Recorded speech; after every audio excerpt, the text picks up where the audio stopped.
Good morning, everybody. Welcome to an in-person meeting. This is great, a rare opportunity.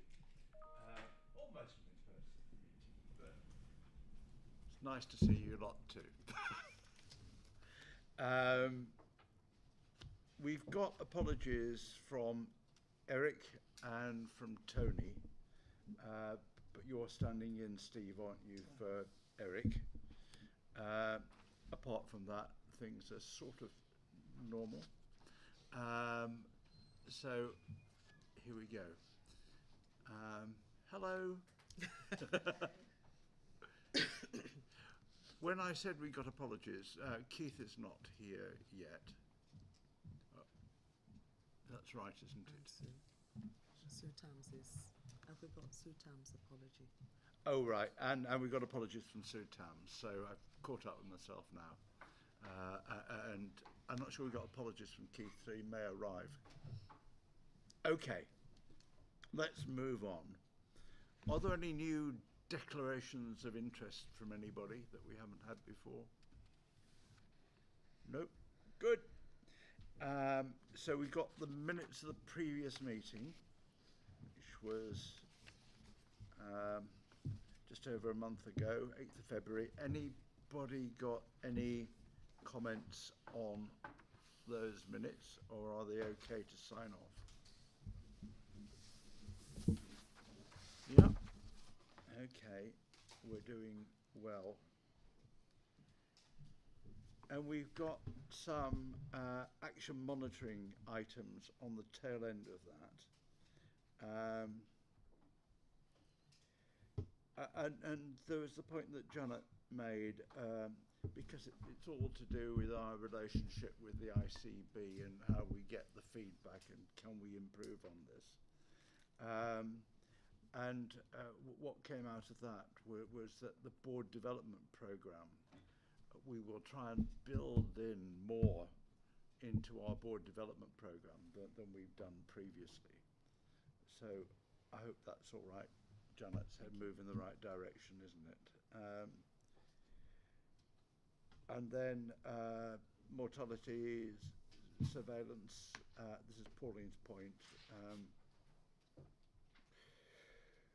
If we made comparisons with previous periods, it would be more meaningful to us, and we're going to do that. Good idea. And finally, service user and carer council.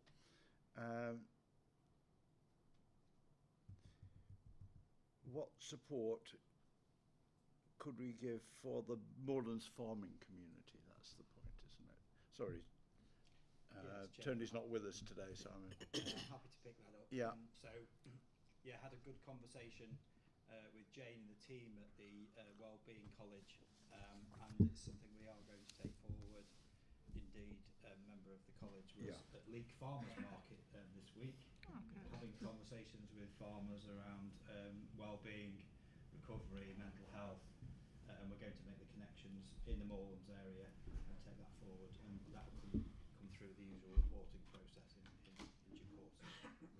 That's a brilliant idea, because so much of our patch is actually agricultural rural, isn't it? And it's not something we focused on that I can recall. No. Okay, good. Matters arising not covered by the rest of the agenda. We've never had anything arise at this point, but I'm quite open. No. Okay. So let's move on to the patient's story. Kenny, do you want to introduce this? Absolutely. So I've just had the pleasure of meeting Paul for the first time. So welcome, Paul, who is accompanied today by Darren. The story which Paul has generously enabled us to film with him is about Paul's journey through a very difficult period in his life, whereby he was originally seen at the Royal Stoke Hospital, referred into our STR service, and Darren's here, who supported Paul in his recovery and supported him following a bereavement and his own experience of cancer, which was very difficult. But the story speaks for itself. I'm sure colleagues will have questions, but we'll watch the story. So thank you, Joe, and then perhaps pause for some reflections afterwards. Thanks, Kenny. Okay, Joe.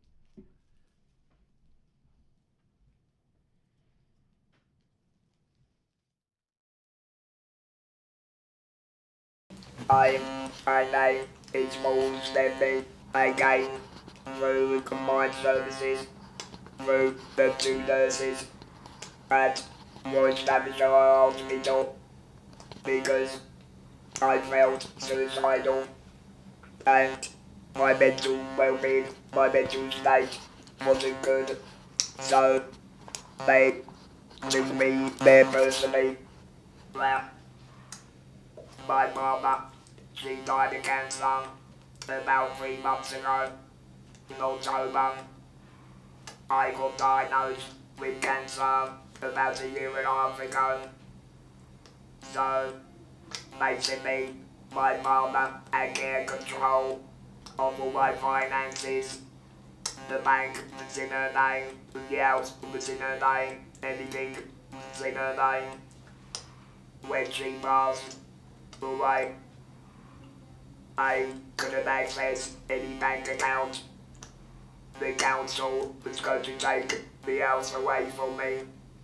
I had an appointment with the doctors, with the nurses from the ENT department for my throat. On the way to the hospital, I got a text from my mama's doctor saying that I had to get out of the bungalow, so I had nowhere to live. I basically, when I went to see the nurse, I broke down. I started to cry. I felt that I was being abandoned. I felt lonely. I didn't know what to do. I wanted to die. I wanted to take my life. So the nurses had a meeting in one of the rooms. I think they contacted the mental health team. They took me straight there because they were worried that I was going to harm myself and they didn't want to leave me on my own.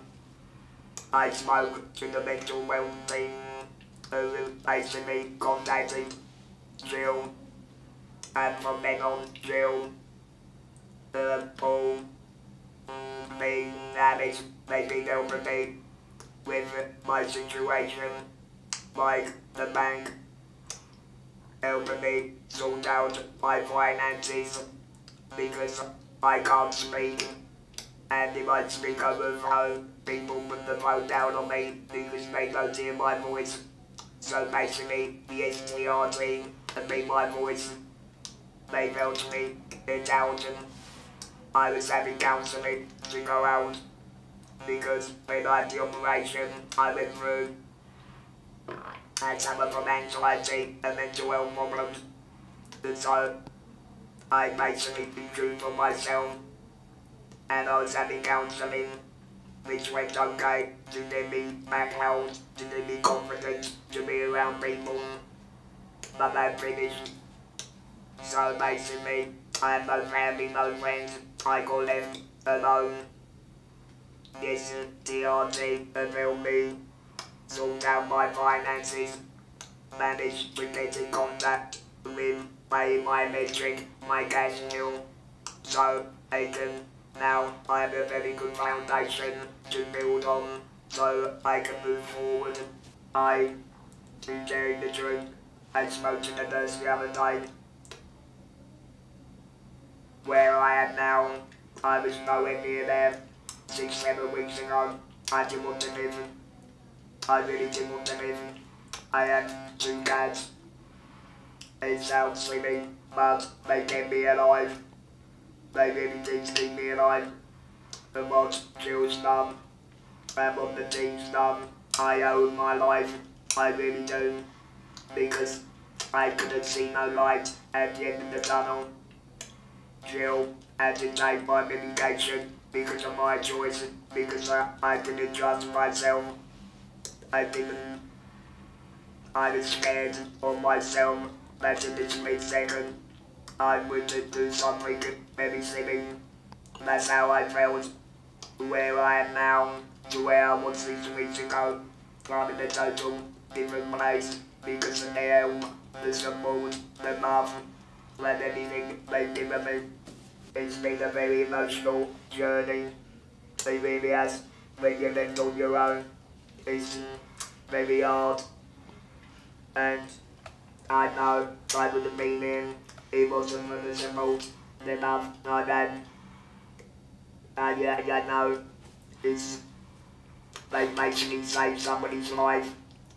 That's why I think it's important that people should know the support is there if you need it, and the support I've had, it's me 100%.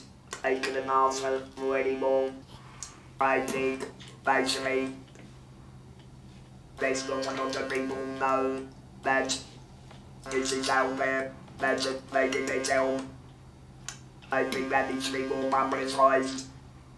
I also think they need more workers because there's a lot of people in the same situation as me who don't get the help.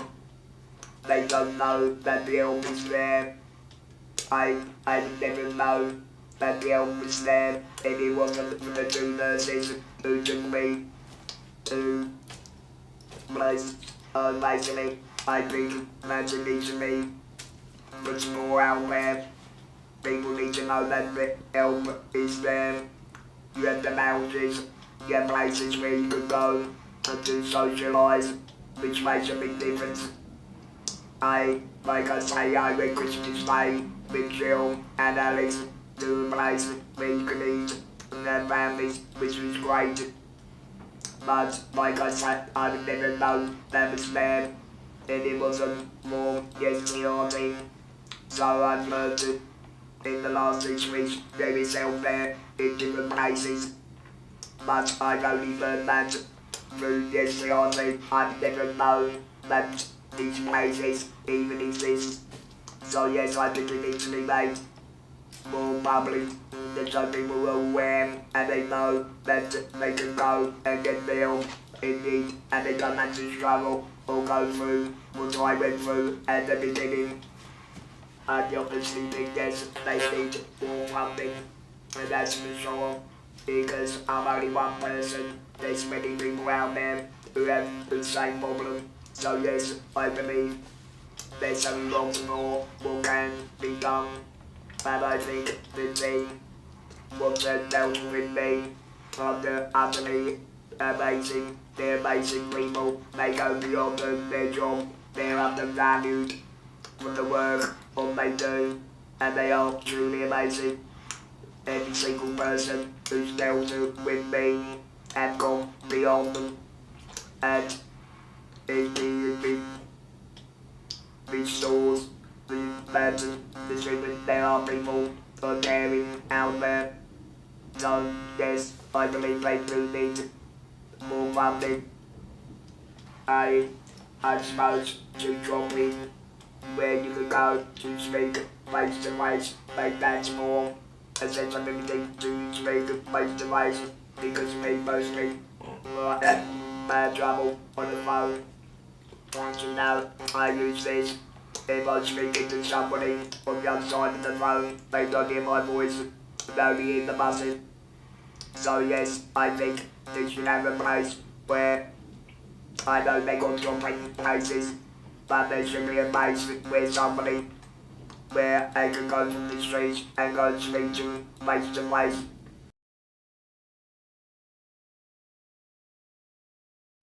Can I just say 2 things immediately? One, Paul, you're so brave to participate in this. Absolutely amazing. But it also underlines how far you've come, really quite quickly, how far you've come. And that's absolutely brilliant, fantastic. The other thing I wanted to say before we get into the discussion is that this is what it's all about right now. You know, this is, if we have a strategy for the future, it's to be out there in the community, intervening at earlier stage, in relatively small ways, but in ways that make all the difference. And so that's fabulous, and it's so timely to have you with us today. Absolutely brilliant. Kenny, did you want to add anything before we open it up? I think you've probably summarised it very well, Sorry. Chair. No, absolutely. Exactly what I was going to say. And I think I've said to Paul this morning already, it's so generous of you to share your story because it's inspirational and brave, and can use all the superlatives under the world. So it is great, and it does make a difference for us at Trust Board, hearing your experience, getting us to focus on the things that you've experienced and talked about is a gift for us, and it makes us really focus on what's important, and of course that is people like you, Paul, which is about patients, it's about the people that we provide our services for. So thank you for doing it, and You're welcome. thank you. Oh, thank you. Yeah, I see you. Yeah, thanks Paul for sharing your story. Obviously, it's very moving, and we're really delighted that you are in a better place than you've been. As a medic, obviously, we share lots of details about people who've ended their lives, and it's good to hear someone who's come out the other side, which is very important to us. And some of the things you were talking about in the video are classic factors that are associated with people feeling helpless and feeling lonely. It's very, very important that we continue to offer support, and in your own case, that support helped you tremendously to get to where you are now, and hopefully you can now move on from there and continue to improve.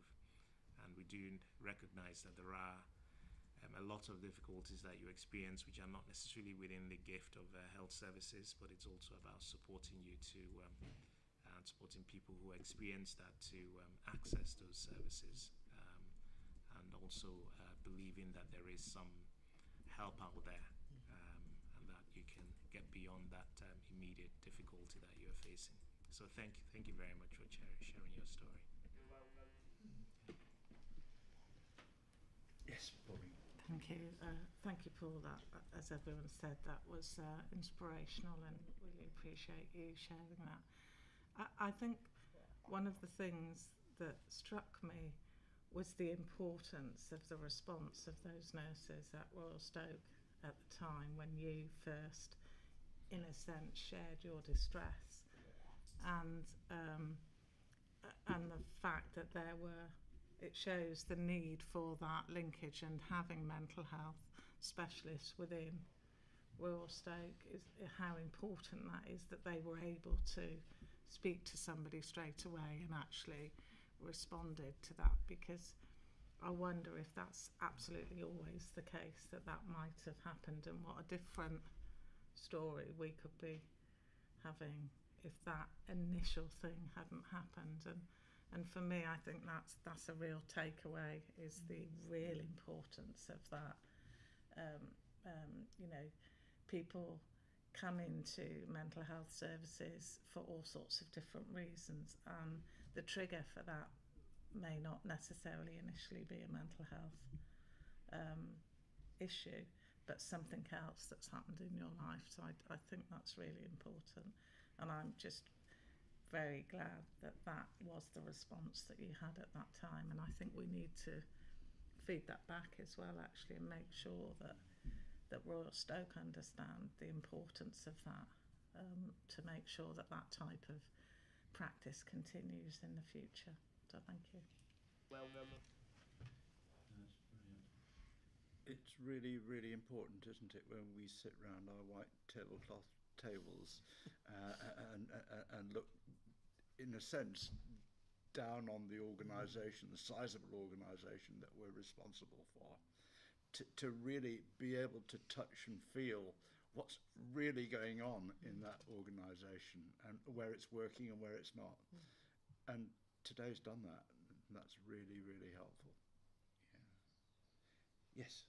I think just picking up on that, Chair, I think just, the patient story always grounds us back to why we're here, but this is one that really, when I look at the IQPR, actually I look at that 24-hour standard, and you know that's what this is. This is real rather than a number on a page. And I think it's a particularly poignant story in doing that. I think they all do that to a degree, but this one's really hit home. Yes, there will be so many stories that have elements of this in it. Yes. And it just makes us and everybody who works for us aware. Yeah, okay. Yes, Janet. Thank you, Chair. Thank you, Paul. I'm really sorry for your loss and everything that you've been through. You've had an incredibly tough time. I know you got some fantastic help. Is there anything else that we could have done that you felt was a gap in the support you got? For me, the support I've had since I've had the operation, it's been great. I mean, I have a very close bond with my nurses over my throat, so that bond's always been there. I understand because I can't speak on the phone, so if I do have a problem, I can normally go to the hospital and somebody's there who knows me I can speak to.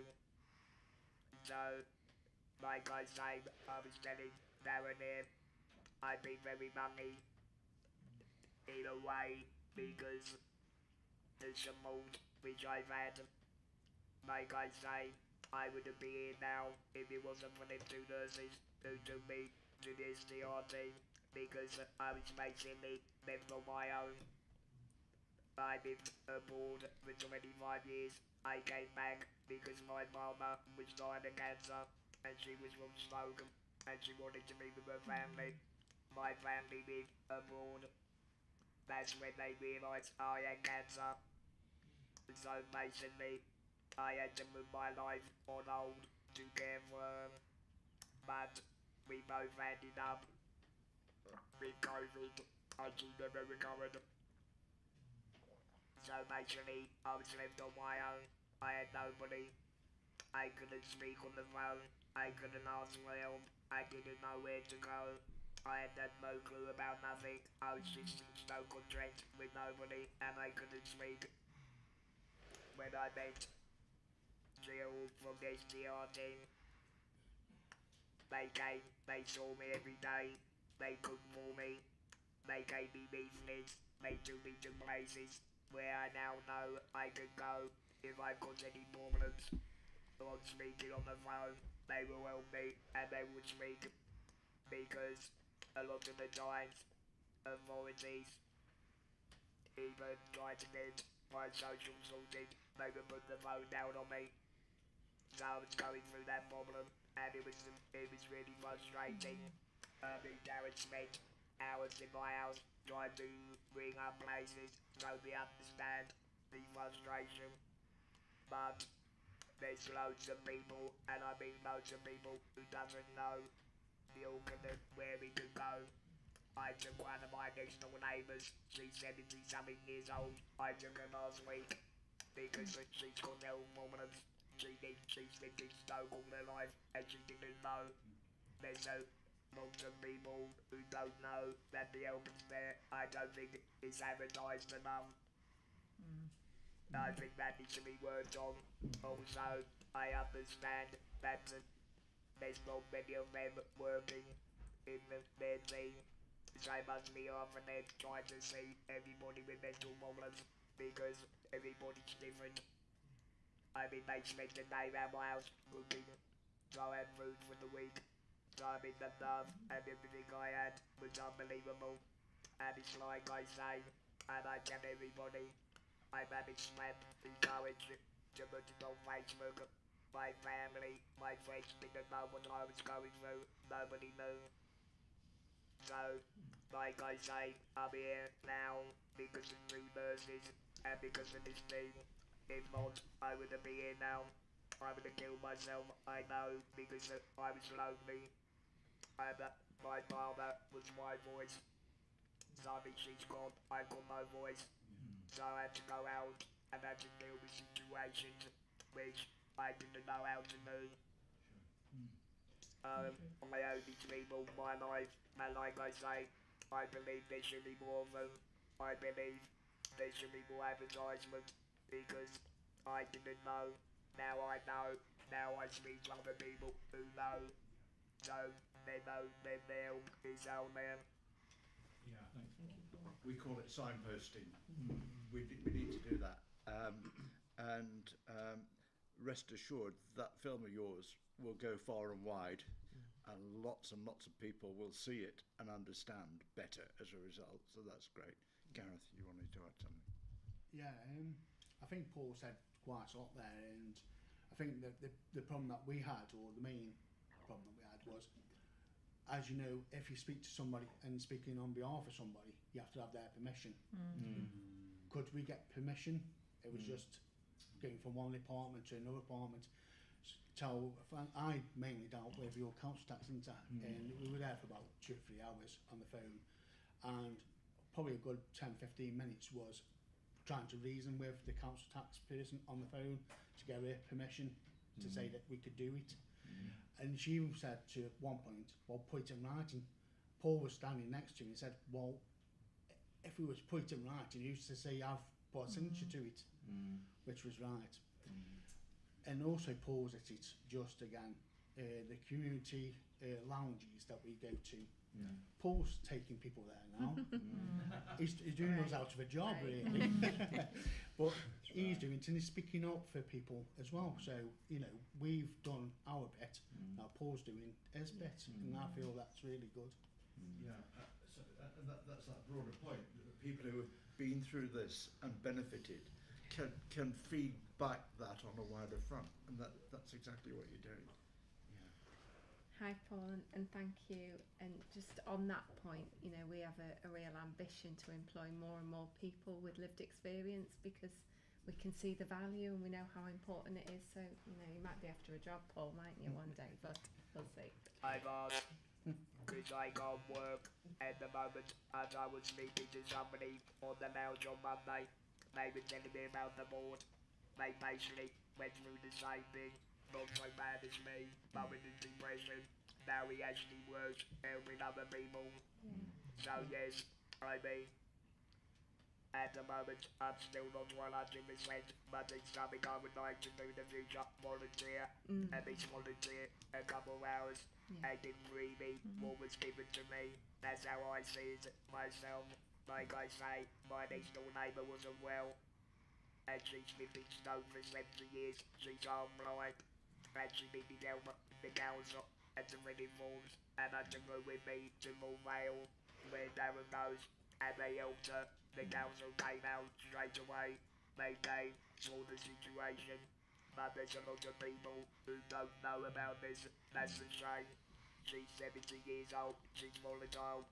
I look after her, she was after me, because I got a lifeline before I had to bang on the wall to call me an ambulance because I have trouble breathing. So that's been very hard, and with the anxiety, the depression, like I say, when you get yourself in now, it's very hard to live out of it. But then 2 nurses who went up and beyond their job, and I still see the nurses, she cries.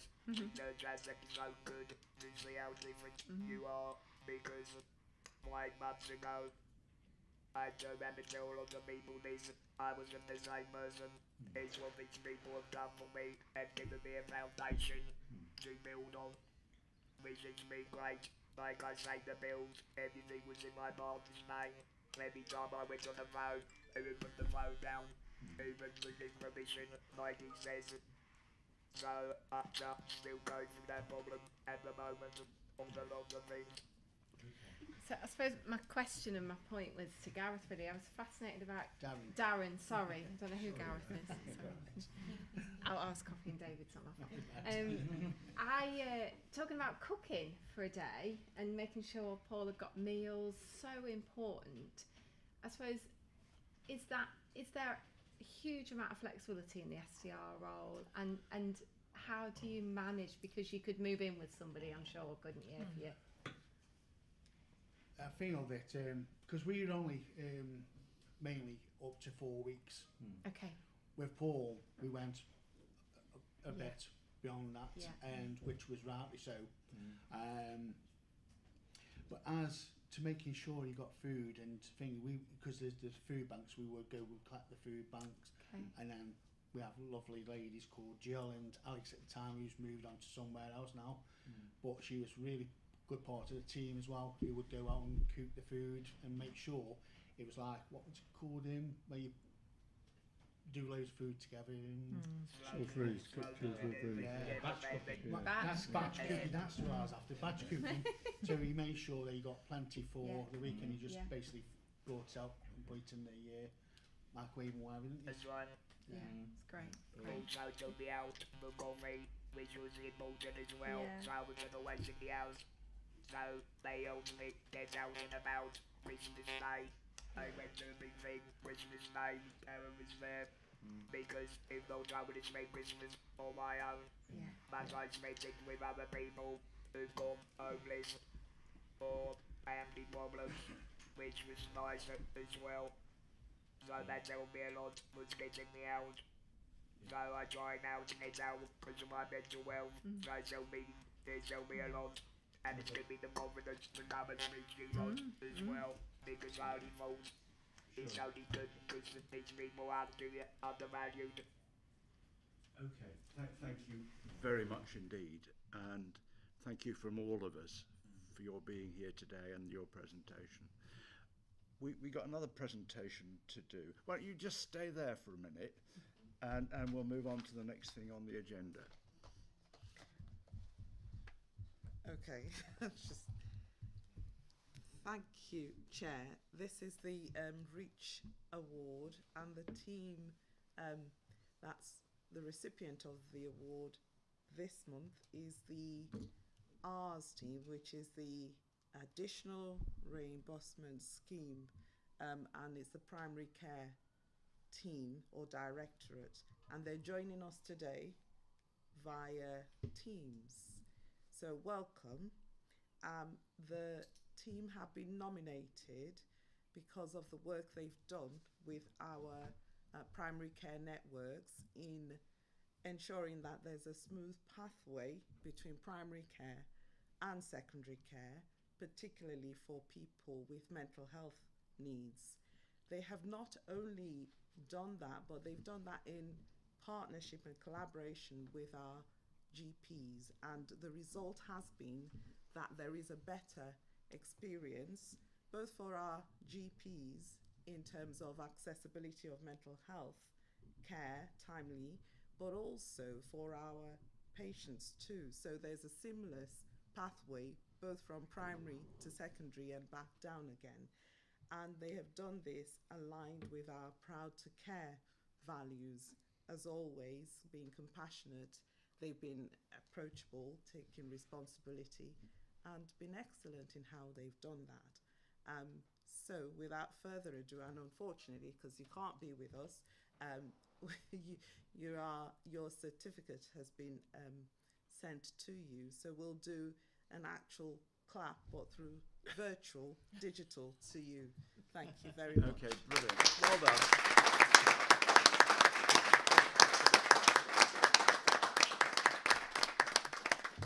Great to see you all. Really good. Okay. That's that one. That's that one. I think we're moving on to other bits of the agenda now, aren't we? We are So we can say goodbye to Paul and to Darren. Thank you. Thank you. That's absolutely brilliant. Thanks for coming. Okay.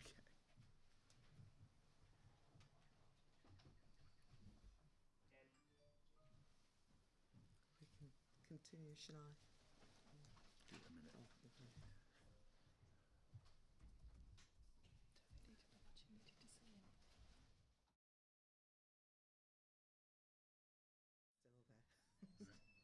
Right. Whenever you're ready. Right, okay. Right, there's Emma still on there from. I wondered whether Emma wanted to say something. Oh, sorry. Sorry, that was deficient of me. I was just typing, thank you very much. Yeah, I'd probably just like to say that I think we're really proud, really pleased with the award, so thank you very much on behalf of all the team. I think, you know, the roles within primary care are working really, really well. It's been really sort of successful. I think we've got 78% of embedded mental health roles now across the PCNs.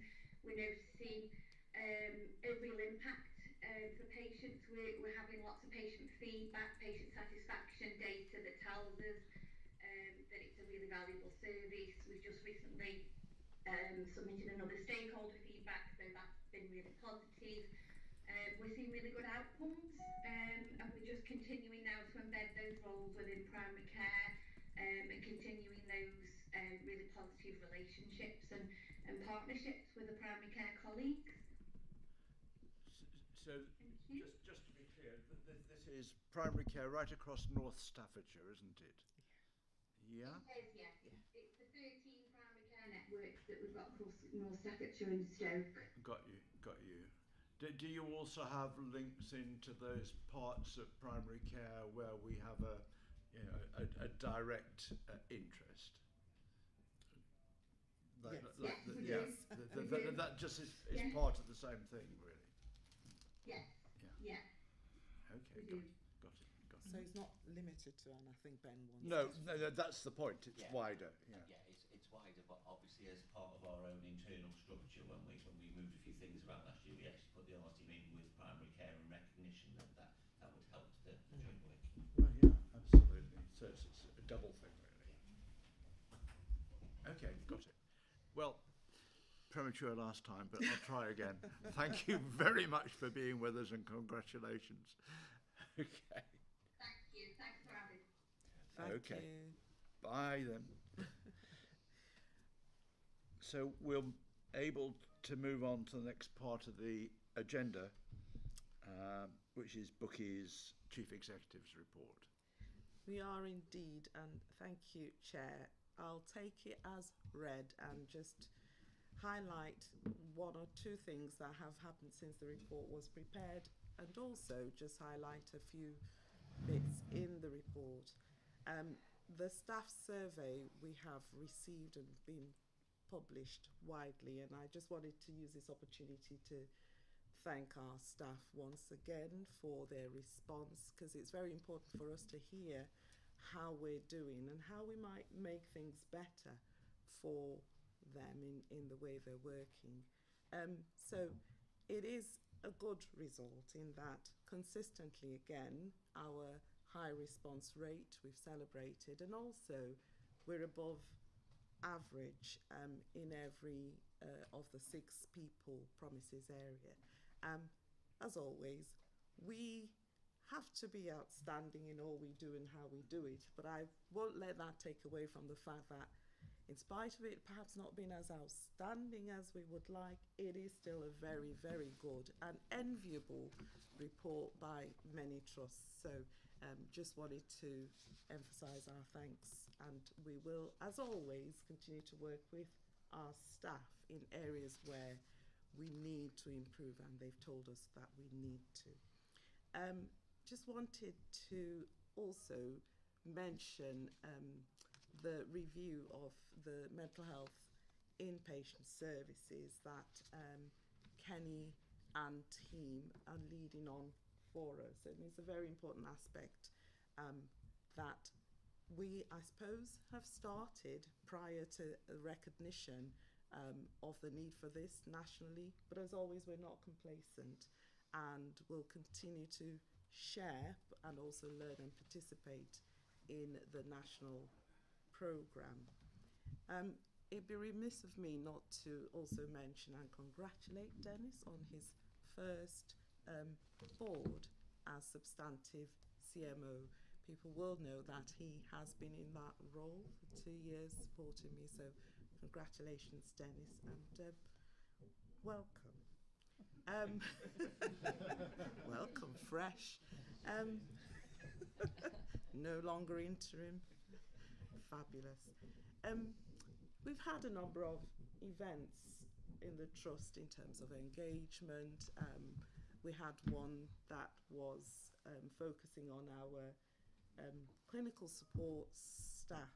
I don't know whether I've said that properly, Kenny, which again was fantastic. And yesterday was part of the engagement at Combined, another fabulous event And every time I attend one of these events, and the feedback that I get about the trust, both one that supports the direction that we're taking and positive feedback, but also particularly in areas where we need to improve. And one of the things that I held on to yesterday was the fact that Combined are seen as not arrogant, not complacent, and always listening and acting on feedback that we've received. And I just thought I'd share that with the board. That's all I wanted to say. Okay, thank you very much. Phil. Thank you, Bucky, for that feedback. It's very helpful. And whilst the survey results were not quite as outstanding, they're still extremely good. I mean, if I look at other health systems, they would be selling their right arms to have survey results as good as ours. So that's great. And also, congratulations to Dennis on his appointment. My question today was actually on that one of the little which I found really interesting there, the virtual reality wellbeing support. That sounded really interesting. Are you able to say briefly how that works? Because that sounds really cutting edge yeah. to stay at the art. I think Joe is itching to tell you about that. So the wellbeing support, that's a pilot project that Rob Silito is leading, and so it originally arose out of a connection we made with a woman called Zilla Watson, who used to be head of virtual reality at the BBC, and she originally saw the work we did on delirium training and stuff like that, and as part of those conversations she came up to see what we were doing, and she made Rob's acquaintance there, and so it's a pilot at the moment, and it's all basically about if somebody's has had a traumatic experience, a member of staff, and they just need to be taken out somewhere, I don't know if you've ever tried it, but you'd be more than welcome to try it if you like. It's a sort of 5-minute experience where you're just put into a virtual environment, and increasingly it's being used by companies in VR. So we're in the middle of an assessment phase, initially with staff in PICU. And we've had some really good feedback. We've also had some feedback from staff who basically say, I don't want to put on a headset, and I don't want, so we are assessing that, and then that will then come for assessment through the research and innovation. But there's 2 or 3 things we're doing on virtual reality, but that's exactly what it is. So it's does that have application to patients as well as staff then, or? It can be, yeah, it can. We're looking at that as well. There's 3 or 4 things we're doing on virtual reality at the moment, and so we've also, as well as Rob, we've got Becky Chubb involved, obviously, because she's an expert in this as well. And yes, we will be looking then potentially at how we could benefit patients. But it's early days yet. But obviously, you'll get regular feedbacks back to the board. Thanks for that. And if you want to try it or go down, I'm sure Rob would be able to. Might have a go. We use it quite a bit in education. Do you? So, Yeah, never heard of that. Jenny, you've got your hand up. I've spotted it. I've been tipped off. Sorry, yeah, you've asked me to come in. Sorry, thanks, Chair. Couple of things, just a couple of things. But first, just on that, it's very interesting, that virtual reality. Just anecdotally, I have a condition called aphantasia, which up to 5% of the population have, which is a lack of a mind's eye. It's interesting. It's only sort of quite recent. But interesting, you talk in that bit in the report about how it could be used in relaxation techniques. Now, people with without a mind's eye, some CBT things I understand don't work very well, because if I shut my eyes, I can't picture anything. I do not have. I only found this out a couple of years ago. So I wonder if it will have some interesting benefits for people like myself, which I hadn't thought about until now, and I've not seen it used in that context. But there's an interesting article in The Guardian about this, and about how things are slightly different for people with aphantasia. So Google it if you've not heard about it. It's spelled A-P-H-A-N-T, Asia. So thanks for indulging me on that. Just another point within the report. I mean, obviously welcome that the report mentions trust statement on anti-racism. And again, forgive me if I've spoken about these things previously at the board, but I don't think it's never not worth reaffirming. I mean, I'm personally very proud of the work this trust and the priority this trust has given to matters of equality, diversity and inclusion, and have been very strong in their statement, and I look forward to seeing how that progresses, because being truly anti-racist is also to a degree, in my view, being activist in what we do, rather than just saying don't do that. We are going to actively seek to protect, to deal with that. And it is interesting. We talked about staff survey, and in line with lots of others, we are seeing rises in racism towards staff members and patients and carers, and that's an issue in a sense for society. It's not an issue we can easily rectify ourselves. So I think that's really good that the Trust continues to put a priority on this, and I know our Chief Executive is very strong on this, and I know Bucky is. And I just would also, I think it's worth noting, again politically, there was comments from the Chancellor saying that local authorities should not focus on diversity schemes, and he used the phrase that they're a distraction from the real problems. And again, I think that is dangerous, and it's not a view that I have in the NHS. I don't think it's a view that all local authorities would subscribe to, but that sort of language puts a chilling effect on us continuing to push forward the equality schemes. It worries me when money is tight, that these things, this stuff sits at the back there and think, well, is that really a priority? And I hope and I'm sure that our Trust will not be bowed by that sort of language and continue to see that it's not a it's vitally important. Yeah, okay, thanks very much indeed. I see you. Thank you, Chair. Just a comment and a question really. First of all, in the People Committee, Janet and I have sort of made an issue of the staff survey a little bit, I think. Yeah. We've kind of hung on to it really. And I just want to spotlight Marie Barley, who I think has just done a really excellent job with it over the last couple of years. And not just the fact that the response rate has gone up, but her reports back to the People Committee and elsewhere, I guess, are just really excellent. I mean, she really gets into the data and the action plans that come out of it. I just think the whole thing is really excellent. It's a great example of how to use data properly and just, pursue it. So I just wanted to say that. Yeah. Okay. I think we're well said there. Second point is you've referenced Martha's rule, and well, we've not had a discussion here before about it, so I just wondered what our view was internally about it. Do we consider it a good thing? It's a point about a second opinion, isn't it? It is. Yeah. I'm just considering. So, I think it's a shame that it has to be a rule, because as a clinician, it's something that I practice and we practice on a regular basis. Although, having said that, perhaps it might be different for acute trusts, but it's for us as a mental health trust, you will do that naturally. So making it a rule, I feel it's just a shame that it's come to that. And I'll let Kenny and Dennis speak or add as they might see fit.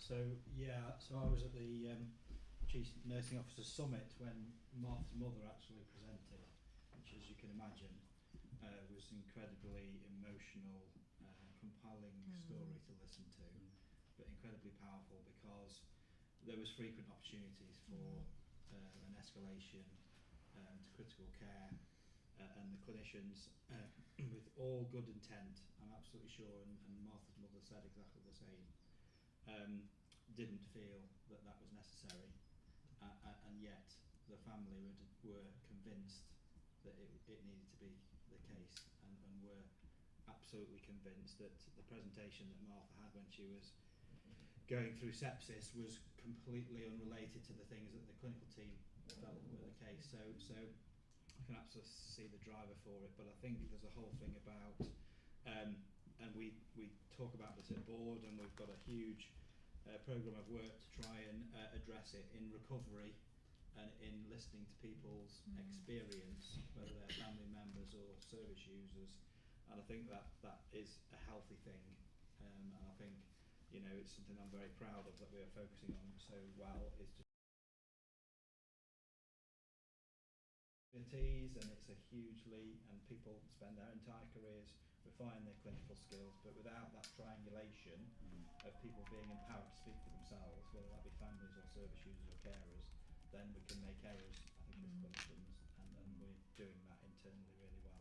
Yeah, at the moment this applies to the acute sector, and it is about getting or enabling people to have a critical care review team essentially that comes around and supports people in surgery and medical wards to be able to do that. So it's not clear what the mental health and learning disability focus will look like in terms of Martha's role, and we'll await some of those developments. But from my perspective, I think some of the stuff that we are doing about, you know, acknowledging the power gap between expert and user, addressing it, trying to empower people in terms of their lived experience, I think are all the right things to try and culturally address some of these issues. And of course we've got people who are detained under the Mental Health Act who you know, have got less of a voice than probably anyone else in the NHS, and so therefore that's probably focused us on recovery.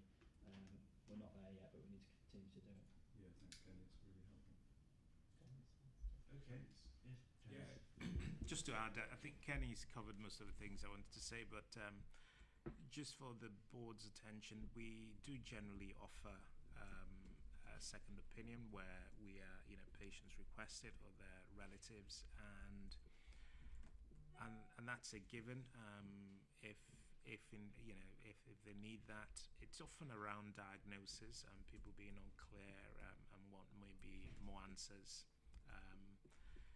The sticky bit tends to be where we have agreed second opinion and people now want third and fourth. That becomes a bit excessive, but in general, if people need second opinion, we try and accommodate that as much as possible. Yeah, thanks. Good, thank you very much. Anybody else? No, so that's the first half of your review completed. Can you move on to the ICB and all that is therein? Thank you, Chair. So again, I don't intend to say anything and take it as read, and open to any comments or questions. Yes, start with Phil. Okay, thank you.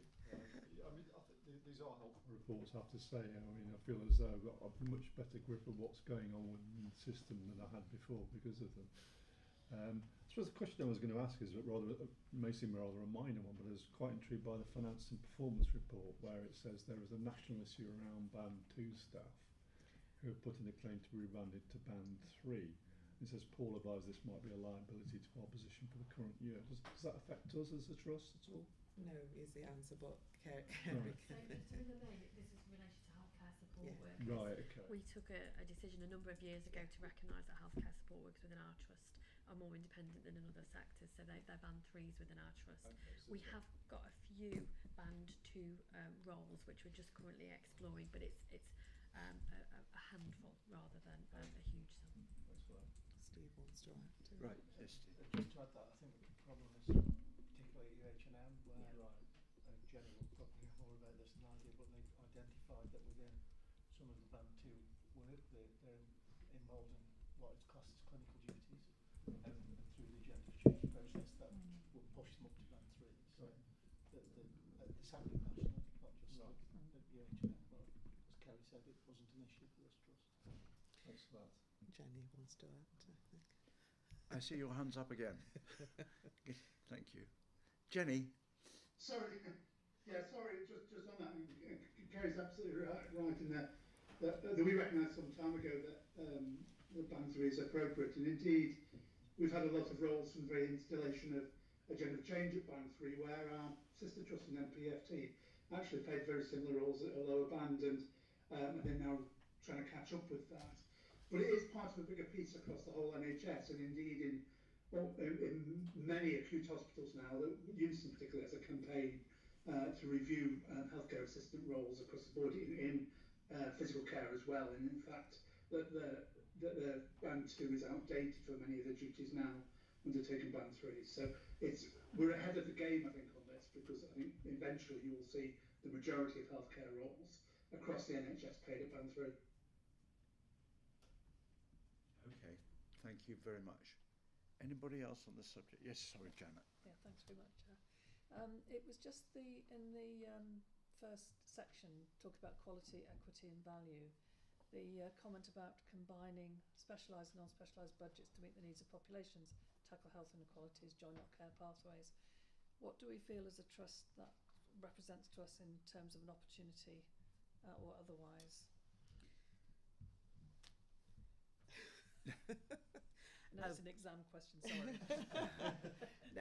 no, it's a very important question. And I think this is one where perhaps at Combined we often don't talk about how we're doing that already. So it is an opportunity actually that so in things like TCP, Project 86, we actually already do a lot and we don't often speak about it. So it's an opportunity to showcase it. This morning, Liz was able to present another area where at Combined we're already adding to the system, which is around something, a terminology we don't like, but it's landed as complex children. But again, punching above our weight, but doing that quietly and getting on with it, so to speak. But I often reflect on how that perhaps isn't recognised because we are getting on with it and not making a fuss about it.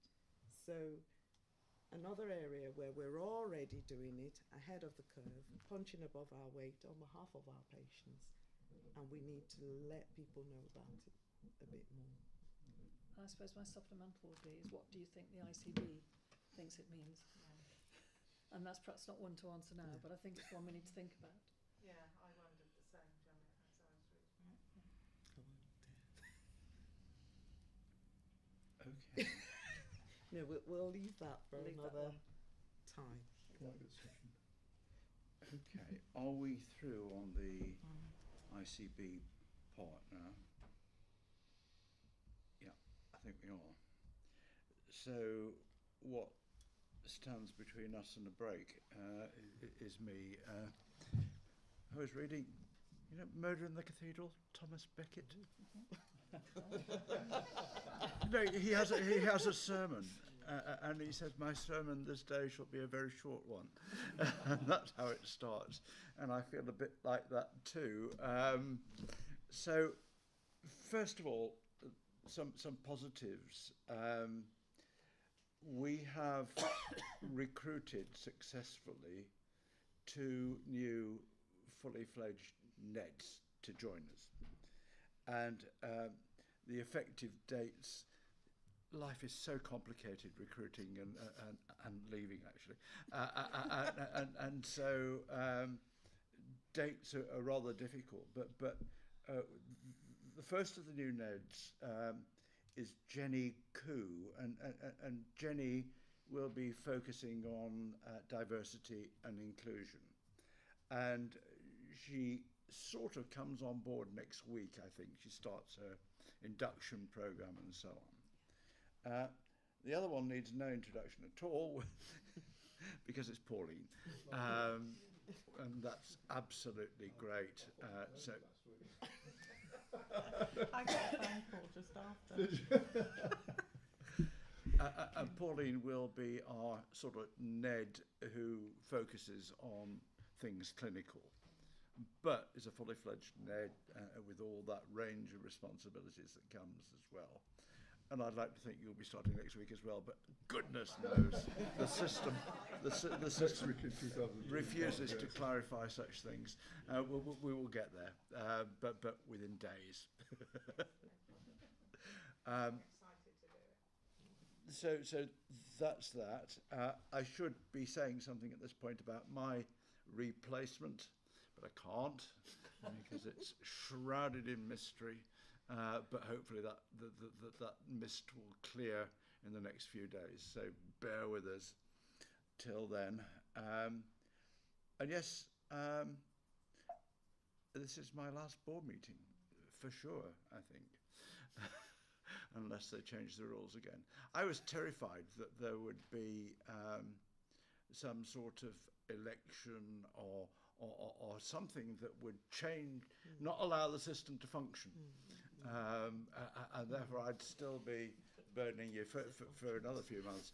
But no, I think we scraped through, and apart from, as I say, the complexity of any recruitment, all recruitment at the moment since Christmas, it's ploughing forward, and so very soon my replacement will be sitting here out in the open and for all to admire. So there we go.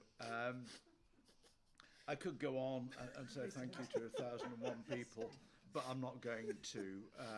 We got a sort of informal session, and I'll try and do it informally. But the list is enormous, and a lot of people who were with us 10 years ago and not with us now.